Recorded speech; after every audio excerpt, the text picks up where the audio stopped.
Good morning from Ulaanbaatar, Mongolia. It's currently 4:30 in the morning and time to head to the airport. My wife and I spent some time here back in January, and we had a great time exploring the world's coldest capital city during the winter. But this trip eventually came to an end, and we flew with Turkish Airlines back to the US. Named after the world's most famous Mongolian, Genghis Khan International Airport is Mongolia's only international airport and was opened on July 4th, 2021. This was the third time that we transited through here on our winter trip to Asia, and I have to say that it's a nice little airport. Before security, there's a few restaurants and a cafe, along with a pharmacy. There's also a convenience store and some souvenir shops. You can also find some stores where you can pick up a SIM card and some places to convert some currency. Check-in was on the ground floor, and since we arrived so early, it wasn't very crowded, so we were able to drop off our bags pretty quickly. However, they weren't allowing people to go through security just yet, so it was a little crowded once we checked in, and we had trouble finding a place to sit. We ended up going to a cafe and grabbing something to eat, and a little while later security opened up and we made our way to the gate. There's only 6 gates, so when you're walking around it feels a bit like a regional airport, except you can catch flights to places like Tokyo, Bangkok, and Istanbul. This airport serves as a hub for all major Mongolian airlines and plays host to a handful of other carriers like Turkish Airlines. The first leg of our trip home will be aboard this A330. Turkish Airlines operates 13 A330-200s and 36 A330-300s. I've flown with Turkish Airlines a few times before, but this will be my first time flying aboard one of their A330s, so I was looking forward to this trip. I spent the rest of my time in the airport picking up some last-minute souvenirs, and before I knew it, it was time to board.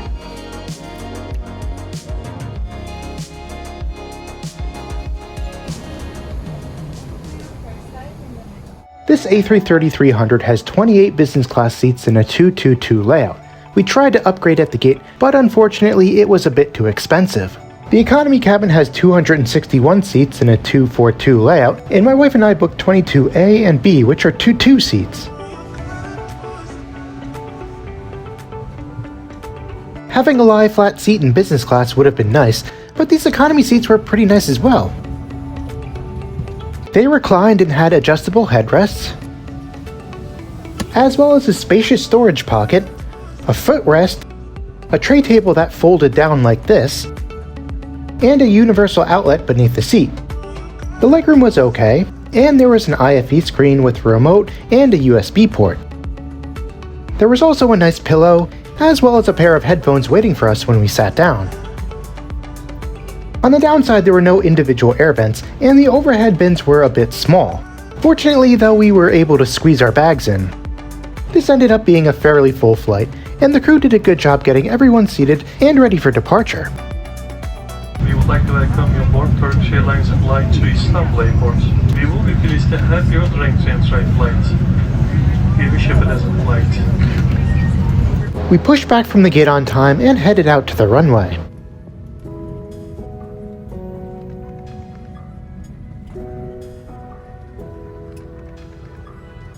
Genghis Khan International Airport was designed with a capacity of handling up to 1,100 passengers per hour and a cargo capacity set at 11,900 tons.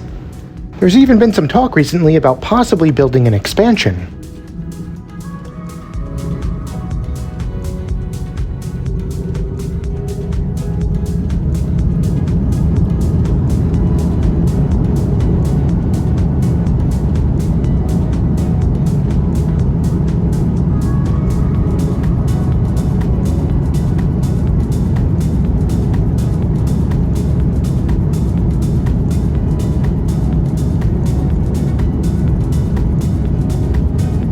This 9-hour flight will see us fly across Central Asia, pass over the Caspian and Black Seas, and then finally land in Istanbul around 6 o'clock local time.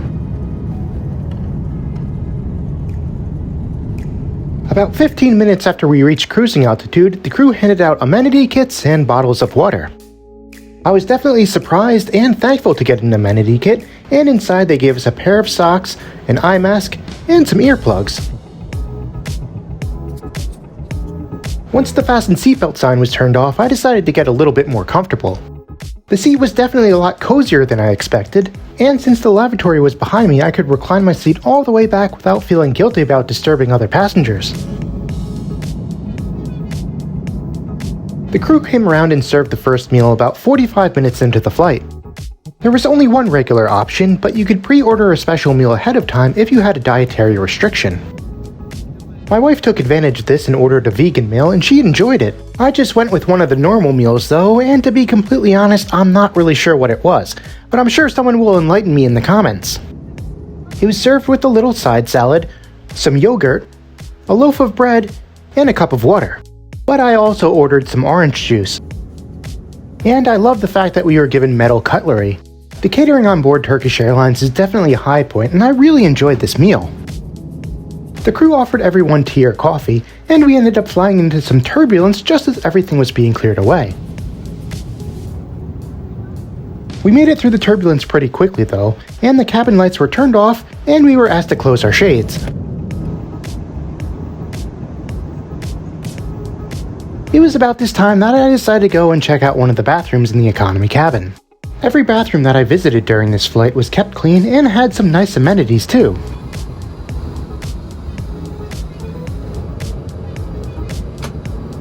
Once I got back to my seat, I decided to try and find something to watch. The IFE system had a touchscreen, but it wasn't very responsive, so it was a lot easier to just use the remote instead. There was a very good selection of movies and TV shows, and you can even watch live TV. The resolution wasn't as crisp as you'll find on systems aboard newer planes, but it worked well enough and kept me entertained throughout this entire trip. There was also Wi-Fi on board, and you could purchase packages if you wanted to surf the web. The cabin lights were turned back on with 2 hours left in the flight, and then we were served another meal about 20 minutes later. This time we could choose between either a potato or a chicken entree, and I decided to go with the chicken. It came with a little side salad as well as a dessert. This meal was pretty good, but most of all I appreciated having a second warm meal. And of course they had a special vegan meal available for my wife. The crew then cleared everything away and again offered everyone tea and coffee. And then shortly after we got ready to land in Istanbul. In a few moments we are starting to descend Istanbul Airport. We are from Turkish Airlines and the entire crew would like to share pleasant landing. Thank you.